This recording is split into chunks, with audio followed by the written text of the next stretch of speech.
What are your goals for the next year or the next 5 years? What do you think you need to get to those goals? The next year is definitely going to be one day at a time, trying to get his physical symptoms under control, his mental symptoms, mood symptoms, all of that under control with the right medications, hopefully the right diagnoses.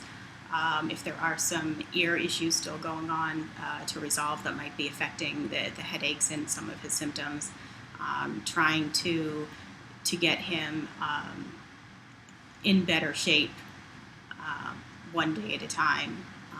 And then longer term goals would be to get him back to active employment, active exercises, sports, and slowly start integrating things that he used to do back into his world. What do you want to say to other spouses in terms of how to get through that first 6 months? The first 6 months is going to be difficult. It's a learning experience. No one has the answers. No one has a script on how it should go. Everybody's injury is different. Patience, and just do your best to help and be supportive, and take some time for yourself. You can't let yourself get worn down, because if you're not okay for yourself, you can't help anybody else. So you need to take breaks and do what you need to for yourself so that you can be there for your spouse. As a professional who also has a personal involvement, what more can you add to that than you would be if you were just a spouse?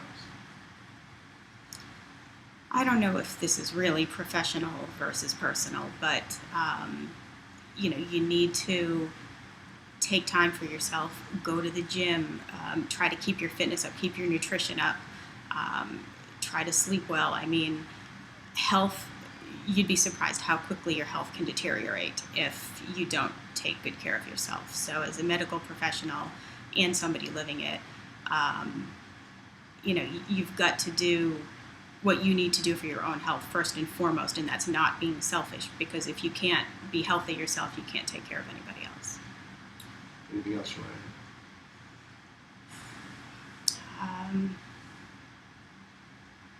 I think I've pretty much said it all. Just there are support groups out there. There are resources out there. Don't be embarrassed, ashamed, anything, to reach out and get whatever help from resources, from the community, from anything that you possibly can. We happen to know somebody else who had a brain issue, not a traumatic brain issue, but a medical issue, an AVM that burst. She was, I believe, close to in her maybe mid to late 40s, and I don't believe that they have reached out, her or her spouse, to appropriate or possible avenues, and I think they're suffering for it because I don't know if they're embarrassed or don't know exactly what's out there, but use the community resources, use whatever's out there, whatever means you can to try to get help. Your support group actually breaks out the caregivers from the survivors. How does that help you?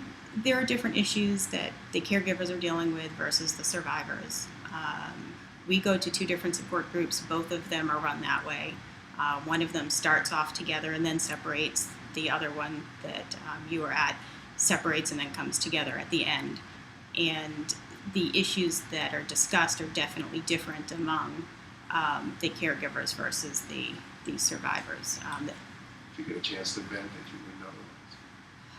I have, on occasion, vented, as I was not aware of a lot of the community resources for quite a while, where the discharge from the hospital wasn't a pleasant one initially.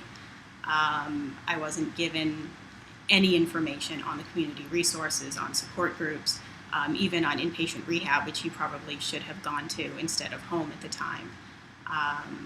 And I definitely vented my frustrations about that.